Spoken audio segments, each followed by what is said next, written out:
Hello everyone and welcome back to TCF channel.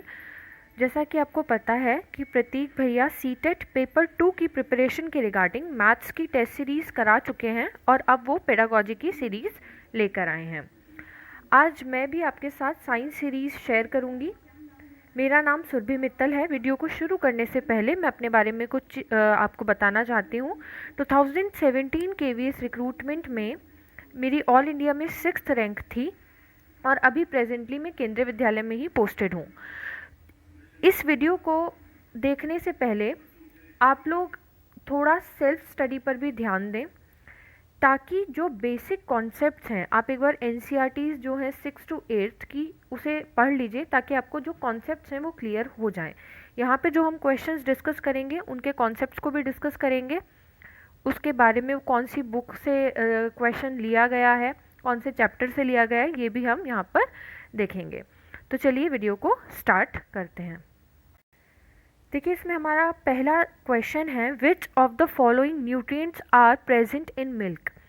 दूध में इनमें से कौन से पोषक तत्व होते हैं। तो ये वाला जो क्वेश्चन है ये क्लास 6th के चैप्टर से लिया गया है। कॉम्पोनेंट्स ऑफ फूड करके एक चैप्टर है जिसमें हर एक कंपोनेंट जो हमारे खाने के अंदर, जैसे फैट होता है, कार्बोहाइड्रेट होता है, प्रोटीन है, विटामिन्स हैं, मिनरल है, तो वहाँ से ये लिया गया है। तो चलिए एक बार हम NCERT में इस वाले क्वेश्चन को देख लेते हैं। देखिए, तो ये क्लास 6th का चैप्टर है कंपोनेंट ऑफ फूड। इसमें अगर आप इस पिक्चर के अंदर देखेंगे तो यहाँ पे कुछ सोर्सेज दिए हैं कार्बोहाइड्रेट्स की, और नीचे कुछ सोर्सेज दिए हैं सोर्सेज ऑफ फैट, जिसमें ऊपर प्लांट सोर्सेज हैं और कुछ एनिमल सोर्सेज हैं। तो मिल्क एनिमल प्रोडक्ट है और फैट पाया जाता है, तो मिल्क में फैट होता है। दूसरी चीज़ अगर हम देखेंगे तो देखिए यहाँ पे आपको पिक्चर के अंदर दिख जाएगा milk some sources of protein, plant sources and animal sources. तो मिल्क में प्रोटीन भी होता है। अब एक बहुत ही कॉमन चीज़ ये तो आप सभी को पता होगी कि मिल्क के अंदर सिट्रिक एसिड नहीं हो सकता, विटामिन सी नहीं हो सकता। विटामिन सी मोस्टली खट्टी चीज़ों के अंदर पाया जाता है, तो वो वाला तो ऑप्शन बिल्कुल ही गलत होगा। विटामिन ए मिल्क में पाया जाता है। देखिए, some sources of vitamin A अगर हम देखें तो दूध के अंदर विटामिन ए मिलता है। और अगर हम देखें तो विटामिन डी भी मिल्क के अंदर यानी दूध के अंदर पाया जाता है।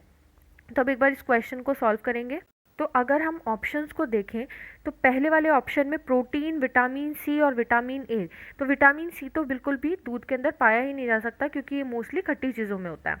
कार्बोहाइड्रेट, विटामिन सी, तो जितने भी ऑप्शन में विटामिन सी है उसको हम एलिमिनेट कर देंगे वहाँ से। अब बचे ऑप्शन 3 और 4, जिसमें कहा गया है प्रोटीन, आयरन या विटामिन डी। तो आपको पता होना चाहिए कि दूध के अंदर आयरन भी नहीं पाया जाता है, तो उसका करेक्ट ऑप्शन जो होगा वो होगा ऑप्शन 4th, यानी कि इसका करेक्ट ऑप्शन हो गया ऑप्शन 4th। तो ये वाला क्वेश्चन आपको समझ में आया होगा। दूसरा क्वेश्चन देखते हैं, द नॉन मेटल आप लोगों को पहले पता होना चाहिए कि नॉन मेटल किसको बोलते हैं, क्या प्रॉपर्टीज होती है नॉन मेटल की। तो कौन सा अधातु इनमें से ऐसा है जो कि पर्पल कलर्ड सॉल्यूशन में यूज होता है, यानी कि जब कभी चोट लग जाती है तो उन वुंड्स के ऊपर एक एंटीसेप्टिक, रोगाणुरोधक का प्रयोग किया जाता है। तो वो कौन सी अधातु है जिसका यूज एक एंटीसेप्टिक के तौर पे यानी रोगाणुरोधक के रूप में किया जाता है। आयोडीन है, ब्रोमीन है, सल्फर है या क्लोरीन है।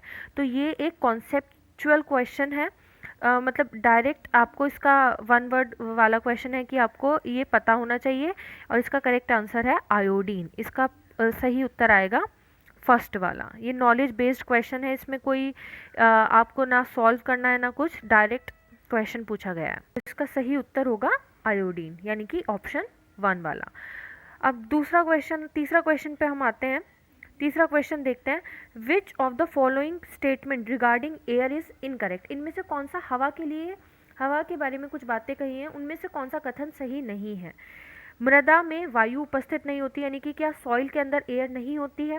Air plays important role in water cycle, जो जल चक्र होता है उसमें हवा की बहुत महत्वपूर्ण भूमिका होती है। एयर स्थान घेरती है, occupies space. Air has wait, क्या वायु में भार होता है। तो देखिए, एयर में वेट होता है, तभी तो एटमॉस्फेरिक प्रेशर हम बोलते हैं। एयर ऑक्यूपाइज स्पेस, क्या हवा जगह घेरती है, तो बिल्कुल। Air play important role in water cycle, बिल्कुल वाटर साइकिल में हवा का बहुत इम्पॉर्टेंट रोल होता है, क्योंकि हवा में जो भी वाटर पार्टिकल्स प्रेजेंट हैं वो कंडेंसेशन में हेल्प करते हैं। अगर हवा में ज़्यादा कहाँ पे रहेंगे वाटर वेपर, एयर के अंदर ही प्रेजेंट होते हैं, तो वहाँ पे इम्पॉर्टेंट रोल होता है। लेकिन यहाँ पे जो पहला स्टेटमेंट कहा गया, जो पहला कथन है मृदा में वायु उपस्थित नहीं होती, बिल्कुल गलत है, क्योंकि आपको पता होगा कि सॉइल के अंदर बहुत सारे माइक्रो ऑर्गेनिज्म यानी कि जीवाणु पाए जाते हैं, तो यानी कि एयर है वहाँ पर, तो मृदा में वायु उपस्थित होती है, air is present in soil. तो इसमें पहला वाला जो कथन है वो गलत कहा गया है। तो इसमें सही ऑप्शन कौन सा होगा? ऑप्शन 1।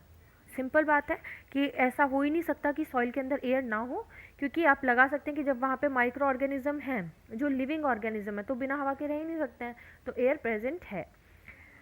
अब अगले क्वेश्चन पे हम आते हैं। देखिए जो ये वाला क्वेश्चन है ये क्लास 7th से लिया गया है, न्यूट्रिशन इन एनिमल जो चैप्टर 2 है उसमें। अब इस क्वेश्चन को देखते हैं। इसमें आपको जो कॉलम ए यानी स्तंभ ए में जो चीज़ें दी गई हैं उसको मैच करना है स्तंभ बी यानी कॉलम बी की वाली चीज़ से। लिवर यानी कि यकृत सबसे बड़ी ग्रंथि होती है, लार्जेस्ट ग्लैंड है ह्यूमन बॉडी में, तो ए का करेक्ट ऑप्शन जो होगा वो होगा 4th, liver largest gland. Stomach की अगर हम बात करें तो स्टमक का काम क्या रहता है? यहाँ पे प्रोटीन डाइजेशन स्टार्ट होता है। अब देखिए आप है ना एक ही ऑप्शन से इसको करेक्ट आंसर निकाल सकते हैं। कैसे? जिससे हमें पता चल गया कि ए का करेक्ट आंसर है 4th, तो आप ऑप्शन में देखिए कि कहाँ पे ए का 4th दे रखा है, तो 1 वाला है, तो इसका करेक्ट आंसर आपको खुद ही पता चल जाना चाहिए क्या क्या है, 1।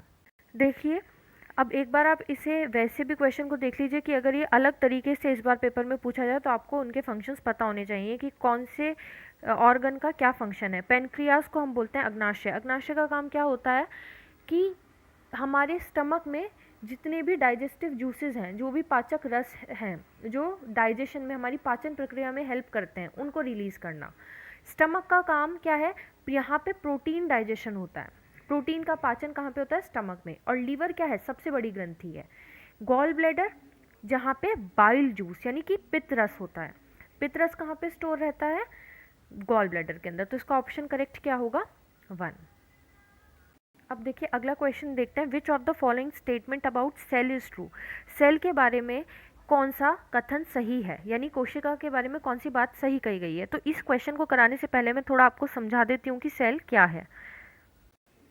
जो भी लिविंग ऑर्गेनिज्म है यानी कि जिनके अंदर जीवन है, लिविंग ऑर्गेनिज्म में सबसे छोटी जो स्ट्रक्चरल एंड फंक्शनल यूनिट है वो होती है सेल यानी कोशिका। जब बहुत सारी कोशिकाएं मिलती हैं, बहुत सारे सेल आपस में मिलते हैं तो वो बनाते हैं टिश्यू।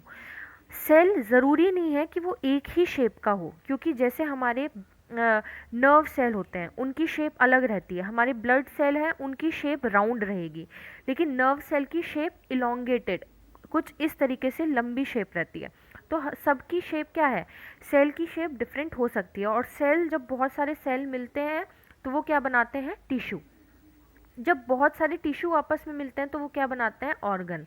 और जब बहुत सारे ऑर्गन्स को हम कंबाइन करते हैं तो बनता है एक लिविंग ऑर्गेनिज्म। कैसे? जैसे कि अगर सारे सेल हैं, सेल मिले उन्होंने बनाया टिश्यू, और जब टिश्यू मिलेंगे तो वो बनाएंगे ऑर्गन। जैसे हार्ट एक ऑर्गन है, किडनी एक ऑर्गन है, हैंड, ठीक है। और जब ये इन सबको हम लगाएंगे तो वो क्या बनेगा? एक ऑर्गेनिज्म। ब्रेन है, ब्रेन के अंदर कौन मैसेज को ट्रांसफ़र करता है? उसके लिए नर्व सेल है।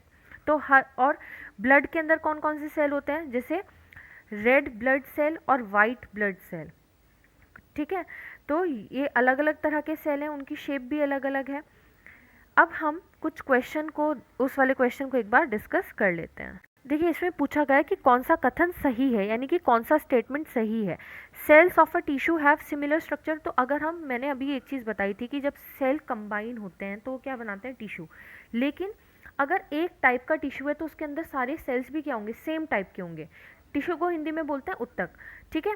तो क्या होगा? किसी उत्तक की कोशिकाएं समान होती हैं, ये चीज़ बिल्कुल ठीक है। Size of cell is same in well organised organism. क्या साइज सेम होता है सेल का? तो ऐसा नहीं होता है। All the cell have nucleus. ज़रूरी नहीं है कि सभी सेल में न्यूक्लियस हो, क्योंकि कोशिकाओं में कुछ कोशिकाएं ऐसी होती हैं जिसमें न्यूक्लियस नहीं है, जिन्हें प्रोकार्योटिक और यूकार्योटिक भी बोला जाता है। All cells are round in shape, क्या सभी सेल्स की आकृति गोल होती है? तो ऐसा नहीं है, क्योंकि हमने अभी देखा कि जो नर्व सेल है उसकी शेप कैसी रहती है, इलोंगेटेड रहती है। तो एक बार इस वाले को हम एनसीईआरटी में भी देख लेते हैं। अगर आप चैप्टर 8 को देखेंगे क्लास 8 में सेल स्ट्रक्चर एंड फंक्शंस, तो आपको देखिए दिख जाएगा यहाँ पे, ये सब सेल के बारे में आप पढ़ेंगे तो कॉन्सेप्ट आपको क्लियर हो जाएगा उसका। जो सेल की शेप है वो अलग अलग होती है। देखिए जैसे कि ब्लड सेल, मसल के सेल और नर्व सेल, तो सबकी शेप अलग है। जो नर्व सेल होता है लॉन्ग ब्रांच्ड शेप है इसकी। जो हमारे ब्लड सेल होते हैं, रेड ब्लड सेल, उनकी शेप स्फेरिकल होती है। तो हमने यहाँ पे उसको देख लिया है। तो इस वाले क्वेश्चन का करेक्ट ऑप्शन क्या होगा? 1। नेक्स्ट देखते हैं, which of the following are correctly matched with their mode of reproduction. इनमें से कौन सा इनकी जनन की जो विधा है, यानी कि जो मोड है, मेथड है, रिप्रोडक्शन का मेथड है, इनमें से आपको करेक्ट मैच करना है। यीस्ट का कौन सा मेथड है प्रजनन का इसमें? और पोटैटो, एल्गे यानी शैवाल, फंगी यानी कि कवक, फंगी यानी कवक। तो अब यहाँ पे क्या इनका मेथड है, उससे पहले आपको ये चारों जो मेथड हैं, ये वेजिटेटिव प्रोपोगेशन यानी कि कायिक प्रवर्धन, स्पोर फॉर्मेशन यानी बीजाणु समासंग, फ्रेगमेंटेशन यानी खंडन, और बडिंग यानी मुकुलन, तो ये क्या है इन्हें पहले हम यहाँ पर एक बार समझ लेते हैं। देखिए अब जो पहली वाली प्रोसेस है बडिंग को हम समझ लेते हैं। बडिंग यानी मुकुलन जिसे हम हिंदी में बोलते हैं, ये यीस्ट में होती है। कैसे? अब आपको इस पिक्चर के अंदर ही समझ में आ रहा होगा कि इसमें एक यीस्ट सेल था, उसके अंदर से एक छोटा सा पार्ट डेवलप हुआ और धीरे धीरे डेवलप होके वो खुद अलग हो जाएगा और क्या बन जाएगी? जो ये पार्ट अलग हुआ इसे बोलते हैं बड, स्मॉल बल्ब लाइक प्रोजेक्शन। जो बल्ब जैसे से गोल गोल प्रोजेक्शंस हैं, ये बड इससे अलग हो गई।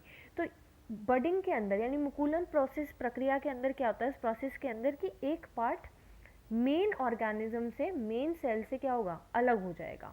तो the small bulb like projection coming out from the yeast cell is called a bud. The bud gradually grows and get detached, अलग हो जाती है बड, और वो जहाँ से अलग हुई है उसे बोलते हैं पेरेंट सेल, और जो नया बना वो क्या हो गया? New yeast cell. तो इससे क्या हुआ? उसमें रिप्रोडक्शन प्रोसेस कैसे हुई? मेन पेरेंट सेल से जब एक हिस्सा बड अलग हो गया तो क्या बन गया? New yeast cell. तो इस तरीके से चेन बन जाती है बड की और ये प्रोसेस कंटिन्यू रहती है। अगली प्रोसेस हम देखेंगे फ्रेगमेंटेशन। फ्रेगमेंटेशन यानी खंडन। खंडन मतलब होता है टूटना। तो फ्रेगमेंटेशन कहाँ पे होती है? एल्गे के अंदर होती है। क्या होता है इसके अंदर? जैसे आपको ये देखिए, ये एक मेन एल्गे थी और इससे दो हिस्से अलग हो गए, दो हिस्से टूट गए, फ्रेगमेंट हो गया, ठीक है। तो ये अब न्यू बन गए, अब फिर ये वापस दोबारा टूट जाएंगे तो फिर एक न्यू ऑर्गेनिज्म बन जाएगा। स्पायरोगेरा एल्गे को ही बोला जाता है। तो इसके अंदर क्या होता है? टूटना। जब एल्गे ब्रेक हो जाती है दो या ज़्यादा फ्रेगमेंट्स के अंदर और वो दोबारा से एक न्यू इंडिविजुअल में ग्रो होते हैं, तो उसे क्या बोलते हैं? खंडन की प्रक्रिया यानी कि फ्रेगमेंटेशन।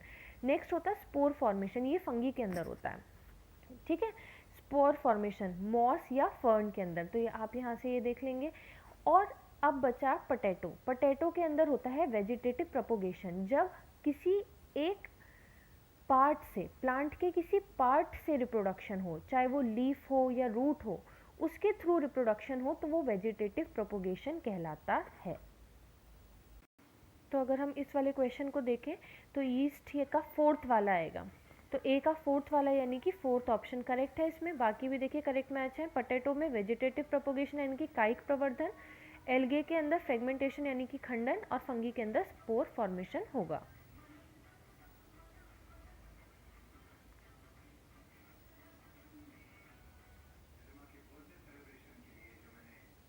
देखिए अभी हम इसमें अगला क्वेश्चन देखते हैं। The steps required for the conversion of kitchen garbage into manure are given in jumble form. यानी कि जो हमारे किचन के अंदर जो भी वेस्ट होता है, कचरा है, अगर हमें उसे खाद में बदलना है तो यहाँ पे कुछ स्टेप्स दी गई हैं। आपको उनको सही तरीके से क्रम में लगाना है, अरेंज करना है। देखिए, इस क्वेश्चन को करने से पहले ये बता दूं मैं कि ये वाला जो क्वेश्चन है क्लास 6 का जो चैप्टर है गार्बेज इन गार्बेज आउट, वहाँ से लिया गया है। तो आप लोग सबसे पहले एनसीईआरटीज़ को अच्छे से पढ़ लीजिए ताकि आपको कॉन्सेप्ट अच्छे से समझ में आ जाए। आप मेरे चैनल पे जाके भी देख सकते हैं, जिसका लिंक डिस्क्रिप्शन बॉक्स में आपको मिल जाएगा। अगर आपको वीडियो अच्छी लगती है, आपको वहाँ पे समझ में आता है, तभी मैं बाकी चैप्टर्स की वीडियो भी बनाऊँगी। तो आप एक बार कॉन्सेप्ट्स को अपने क्लियर कर लीजिए। तो अभी हम इस वाले क्वेश्चन को देखते हैं। देखिए, क्लास 6 का चैप्टर है गार्बेज इन गार्बेज आउट। वहाँ पे एक एक्टिविटी दे रखी है कि कैसे हम कंपोस्ट तैयार कर सकते हैं। तो वही यहाँ पे आपको सारी स्टेप्स मिलेंगी और उसी से आपको वहाँ पे अरेंज करना है। Let us dig a pit और keep a wooden box at a place which is neither too hot और नाइदर टू कोल्ड। आपको क्या करना है, सबसे पहले एक गड्ढा खोदना है, या फिर आप वुडन बॉक्स भी ले सकते हैं जो ना तो ज़्यादा गर्म हो और ना ही ज़्यादा ठंडा हो। उसके बाद उसमें क्या करना है, एक सैंड की लेयर बिछा सकते हैं। अगर आप सैंड की लेयर को बिछा सकते हैं, चिकन मैश का यूज़ कर सकते हैं, नेट का यूज़ कर सकते हैं। ठीक है, अगर आपके पास चिकन मैश या नेट नहीं है तो आप क्या कर सकते हैं, एक रेत की मोटी परत बिछा सकते हैं। तो आपने गड्ढा खोदा, उसके ऊपर रेत की मोटी परत लगाई। थर्ड स्टेप क्या होगा, जो भी कूड़ा है, वेजिटेबल वेस्ट हो गए, जो हमारी सब्जियों के छिलके हैं या फलों के छिलके हैं, वो सब आपको सैंड की ऊपर वाली लेयर की तरह रखने हैं। उसके बाद आप ग्रीन लीव्स, कोई भी जो मैन्योर, जो चीज़ डिकम्पोज हो सके वो हमें वहाँ पे रखनी है, जिसमें काऊ डंग, जो गोबर है, वो भी आप रख सकते हैं। उसके बाद हमें क्या करना है, फोर्थ स्टेप में पानी छिड़कना है, स्प्रिंकल वाटर। ये हम क्यों करते हैं इस वाले स्टेप को, ताकि जो सफिशिएंट एयर और मॉइस्चर रहे, यानी कि वहाँ पर सफिशिएंट हवा भी हो और मॉइस्चर भी हो। उसके बाद आप क्या करेंगे, जब ये चारों स्टेप हो जाएंगे तब हम उस पिट में क्या रखेंगे, उस गड्ढे में रेड वर्म्स को रखेंगे। और रेड वर्म्स रखने के बाद उस गड्ढे को किससे कवर कर देंगे, cover them loosely, tight cover नहीं करना है क्योंकि एयर की सप्लाई भी ज़रूरी है। ठीक है, हमें किससे कवर कर देना है, चाहे गनी बैग यानी कि बोरी से कवर कर सकते हैं, कोई भी ओल्ड शीट ले सकते हैं क्लोथ की, कपड़े से कवर कर सकते हैं, या फिर आप घास से भी कवर कर सकते हैं। तो आपने स्टेप्स देखे, तो अब देखते हैं कि करेक्ट आंसर क्या होगा। देखिए, अगर हम इस क्वेश्चन को देखें तो पहला ऑप्शन है पुट द गार्बेज इन पिट। तो पहला स्टेप तो ये नहीं हो सकता। सेकंड है cover the bottom of the pit with sand, कि हमें बॉटम को सैंड से कवर करना है। तो यहाँ पे इन सभी ऑप्शन में सबसे पहला काम बी ही होगा। तो बी तो पहला मिल रहा है। उसके बाद हम क्या करेंगे, गार्बेज को पिट में डालेंगे, यानी कि बी ए। उसके बाद हम वर्म्स को डालेंगे और उसके बाद उसको कवर करेंगे। तो इसका करेक्ट बनेगा बी ए डी सी, यानी कि इसका ऑप्शन कौन सा करेक्ट होगा, थर्ड वाला, बी ए डी सी। तो ये वाला क्वेश्चन आपको समझ में आ गया होगा। अगला क्वेश्चन देखते हैं। Two organism are best friend and live together. दो जीव ऐसे हैं जो अच्छे मित्र हैं और साथ में रहते हैं। ठीक है, एक क्या करता है, एक आवास प्रदान कर रहा है, पानी प्रदान कर रहा है, न्यूट्रिएंट दे रहा है। One provide shelter water and nutrient, और दूसरा क्या कर रहा है, भोजन बनाता है और देता है। while the other prepare and provide food. Such an association of organism is called।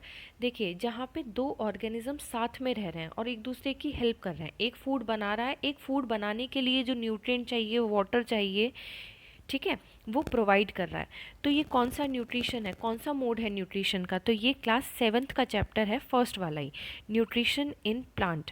वहाँ पे अगर आप देखेंगे तो आप इसको समझ जाएंगे। इसका करेक्ट आंसर अगर आपने पढ़ा होगा तो इसका करेक्ट आंसर है फोर्थ, सिम्बायोटिक रिलेशनशिप बोलते हैं। सिम्बायोसिस यानी सहज जीवन का सही उत्तर है फोर्थ। एक बार मैं आपको एनसीईआरटी में भी शो कर देती हूँ ताकि आप लोग वहाँ से पढ़ सकें इसको। देखिए, न्यूट्रिशन इन प्लांट वाला ये चैप्टर है। यहाँ पर आप देखेंगे तो दे रखा है some organism live together and share shelter and nutrient. इसे हम क्या बोलते हैं, सिम्बायोटिक रिलेशनशिप यानी सहजीवन। इसका एग्जाम्पल अगर हम देखें कि ऐसा कौन से प्राणी ऐसा करते हैं, तो जैसे फंगी हमने लिया। फंगी क्या होता है, जो पेड़ की जड़ें हैं उनके अंदर रहता है। तो ट्री क्या प्रोवाइड कर रहा है, उन्हें सारे के सारे न्यूट्रिएंट्स प्रोवाइड कर रहा है।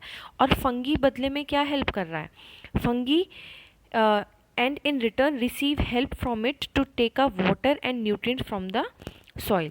तो पेड़ को क्या फ़ायदा मिल रहा है, क्योंकि फंगी हेल्प कर रहा है पेड़ को, किस चीज़ में हेल्प कर रहा है, वाटर एंड न्यूट्रिएंट्स के एब्जॉर्प्शन में।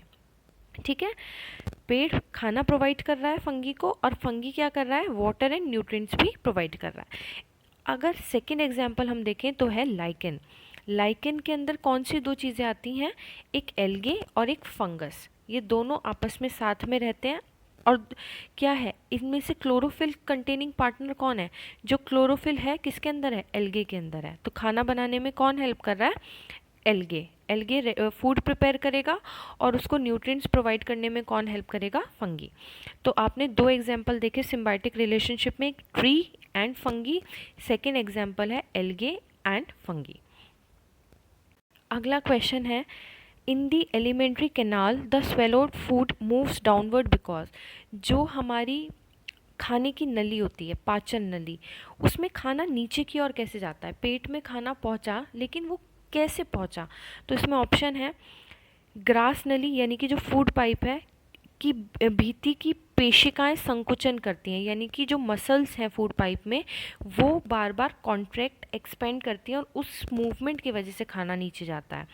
Flow of fluid material taken with the food, gravitational pull के वजह से क्या गुरुत्वाकर्षण बल लगता है, फोर्स, हमारी जीभ ही ऐसी कोई फोर्स लगाती है जिससे खाना नीचे जाता है। इसका करेक्ट आंसर है 1। आप इसको देखेंगे तो एक क्लास 7th के न्यूट्रिशन इन एनिमल चैप्टर से लिया गया है। एक बार मैं आपको एनसीईआरटी में भी दिखा देती हूँ कि कहाँ पे मेंशन है। देखिए, इस अगर आप इधर चैप्टर में देखेंगे न्यूट्रिशन इन एनिमल, फिगर्स भी बोलते हैं। अब खाना नीचे की ओर जा रहा है, क्यों, क्योंकि ये नली कॉन्ट्रैक्ट होती है और एक्सपेंड होती है। कॉन्ट्रैक्ट होती है यानी कि पास आएगी, सिकुड़ेगी और फिर एक्सपेंड होगी, तो उससे क्या होगा, फोर्स लगेगी नीचे की ओर। तो खाने का मूवमेंट कहाँ होगा, downward. Food is pushed down by the movement of wall of the food pipe. ठीक है, this movement take place throughout the alimentary canal and pushes the food downward. इसी कारण इसका करेक्ट आंसर क्या आया, first, contraction of muscles in the wall of food pipe, यानी कि खाने की जो नली होती है उसमें जो पेशियाँ मांसपेशियाँ होती हैं वो क्या करती हैं, संकुचन यानी कि कॉन्ट्रैक्शन एंड एक्सपेंशन करती हैं। अगला क्वेश्चन हम देखेंगे, frog and earthworms breathe through their skin because of the skin of both the organism is. मेंढक और जो कछुआ है वो अपनी स्किन से भी सांस ले सकते हैं। ठीक है, तो उनकी स्किन की क्या करेक्टरिस्टिक है, ये भी क्लास 7th का जो चैप्टर है रेस्पिरेशन इन ऑर्गेनिज्म वहाँ से लिया गया है। तो इसका करेक्ट आंसर है, क्योंकि उनकी जो स्किन होती है वो मॉइस्ट एंड स्लाइमी, यानी आर्द्र और श्लेष्मीय होती है। बहुत स्लाइम, आप समझ रहे हो, बहुत सॉफ्ट, मॉइस्ट और स्लाइमी काइंड की होती है। अब एक बार हम इसे एनसीईआरटी में देख लेंगे। देखिए, वही चैप्टर है रेस्पिरेशन इन ऑर्गेनिज्म। तो इसमें अर्थवॉर्म और कॉकरोच का दिया हुआ है कि वो कैसे ब्रीथ करते हैं। क्वेश्चन में अर्थवॉर्म का पूछा है तो मैं यहाँ पे इतना ही एक्सप्लेन करूँगी आपको। देखिए, earthworms breathe through their skin, वो अपनी स्किन के थ्रू ब्रीथ करते हैं, जबकि जो मेंढक होते हैं उनके पास लंग्स भी होते हैं और स्किन के थ्रू भी वो कर सकते हैं, दोनों चीज़ है। The skin of an earthworm feels moist and slimy on touching, है ना, बहुत ही सॉफ्ट होती है, मॉइस्ट है ना, गिलगिली kind. Gases can easily pass through them, और गैसेस ईजिली क्या होती हैं, उनमें पास हो सकती हैं, इसीलिए वो स्किन से भी ब्रीथ कर सकते हैं, सांस ले सकते हैं। ऐसी फ्रॉग्स के अंदर मैंने जैसे बताया कि उनके पास लंग्स भी हैं, पेयर ऑफ लंग्स भी हैं ह्यूमन बींग्स की तरह, बट वो अपनी स्किन से भी ब्रीथ कर सकते हैं, क्योंकि वो बहुत ही मॉइस्ट और स्लिपरी, बहुत ही सॉफ्ट काइंड की होती है। देखिए, अगला क्वेश्चन है कि आपको कॉनकेव मिरर भी दिया गया है, कॉनकेव लेंस भी दे रखा है। कॉनकेव को बोलते हैं अवतल, ठीक है। मिरर की बात करें तो दर्पण। मिरर और लेंस में अगर आपसे डिफरेंस पूछा जाए तो आप कैसे बताएंगे। मिरर वो है जहाँ पे एक सरफेस पॉलिश है उसका, और लेंस के अंदर क्या है, कोई भी सरफेस पॉलिश्ड नहीं है, दोनों तरफ से रिफ्लेक्शन हो सकता है। जबकि शीशे के अंदर हम क्या करते हैं, एक तरफ कवर कर देते हैं ताकि रिफ्लेक्शन वन साइड से हो। तो अब आपको ये डिफरेंस समझ में आ गया होगा। अब क्वेश्चन में कहा है कि आपके पास कॉनकेव मिरर है, यानी कि अवतल दर्पण है, अवतल लेंस भी है, ठीक है। ऐसी आपके पास कॉन्वेक्स लेंस है और कॉन्वेक्स मिरर है, यानी कि उत्तल दर्पण और उत्तल लेंस दोनों हैं। अब आपको कंडीशन दी है कि अगर आपको किसी भी ऑब्जेक्ट की एनलार्ज्ड इमेज चाहिए, यानी कि बड़ी इमेज चाहिए, जितना उसका साइज़ है उससे बड़ी चाहिए, ठीक है, तो आपको इनमें से किस में मिलेगी? कॉनकेव लेंस या कॉनकेव लेंस और कॉन्वेक्स लेंस, अवतल लेंस अथवा उत्तल लेंस में। सेकंड ऑप्शन है कॉनकेव मिरर और कन्वेक्स मिरर, अवतल दर्पण अथवा उत्तल दर्पण में। कॉनकेव मिरर और कॉनकेव लेंस अवतल दर्पण तथा अवतल लेंस में मिलेगी, या कॉनकेव मिरर या और कॉन्वेक्स लेंस में मिलेगी, ठीक है। तो इसका आंसर पता होने से पहले आपको ये चीज़ पता होनी चाहिए कि इनमें इमेज फॉर्मेशन कैसे होता है। तो एक बार उसको हम देख लेते हैं। तो देखिए, ये एनसीईआरटी का ही डेटा लिया है मैंने, जो समरी दी रहती है पीछे। कॉनकेव मिरर कैसी इमेज बनाता है? A concave mirror can form a real और inverted image. Concave mirror real image बनाता है जिसे स्क्रीन पे लिया जा सकता है, लेकिन उल्टी इमेज बनेगी। अगर ऑब्जेक्ट है इस तरीके से, तो कॉनकेव मिरर कैसी इमेज बनाएगा? इन्वर्टेड, यानी कि उल्टी, इस तरीके से इमेज बनेगी, ठीक है। लेकिन रियल इमेज बनेगी जिसे आप स्क्रीन पे ले सकते हैं। When the object is placed very close to the mirror, अगर कॉनकेव मिरर में आपने ऑब्जेक्ट को बहुत ही पास रख दिया है मिरर के, तो इमेज वर्चुअल बनेगी, इरेक्ट यानी सीधी बनेगी और बहुत ही बड़े साइज़ की बनेगी। तो कॉनकेव मिरर के अंदर कंडीशन होती है कि इमेज कैसी बन सकती है? मैग्नीफाइड, यानी कि बड़ी बन सकती है।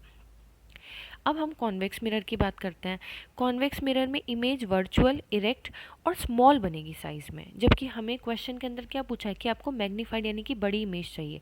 तो एक तो कॉनकेव मिरर में बन रही है, कॉन्वेक्स मिरर अगर है तो वो आंसर गलत होगा। कॉन्वेक्स लेंस कैसी इमेज बनाता है? देखिए, एक याद करने का मैं आपको तरीका बता देती हूँ। जैसी इमेज कॉनकेव मिरर बनाता है, ऐसी इसका उल्टा कॉन्वेक्स लेंस बनाएगा।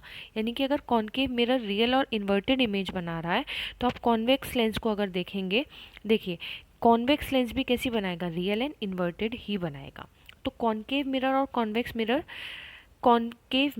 कॉन्वेक्स लेंस बिल्कुल सेम टाइप की इमेज बनाएंगे।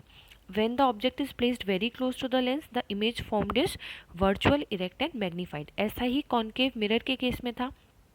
दूसरी बात आप देखेंगे कि जैसी इमेज कॉन्वेक्स मिरर में बनती है, ऐसी इसके उल्टा कर दो, कॉन्वेक्स का हो जाएगा कॉनकेव और मिरर का कर दो लेंस। तो कॉन्वेक्स मिरर जैसी इमेज बनाएगा, ऐसा कॉनकेव लेंस के केस में होगा। कॉन्वेक्स लेंस में कैसी कॉन्वेक्स मिरर में कैसी इमेज बन रही है? इरेक्ट, वर्चुअल और स्मॉल बन रही है साइज में, तो ऐसा कॉनकेव लेंस के केस में भी यही होगा। तो अब हमें क्वेश्चन में पूछा था मैग्नीफाइड यानी कि बड़ी इमेज कब बनेगी, तो एक तो कॉनकेव मिरर और एक कॉन्वेक्स लेंस। तो अगर हम इसका आंसर देखेंगे तो इसका करेक्ट आंसर क्या होगा? फोर्थ, कॉनकेव मिरर और कॉन्वेक्स लेंस। अगला क्वेश्चन देखते हैं। सेलेक्ट फ्रॉम द फॉलोइंग, एक minute, select from the following a set of kharif crop. आपको इनमें से खरीफ क्रॉप बतानी कौन सी है। तो आप पहले ये बताइए, दो टाइप की फसल आपको पता होनी चाहिए, खरीफ और रबी।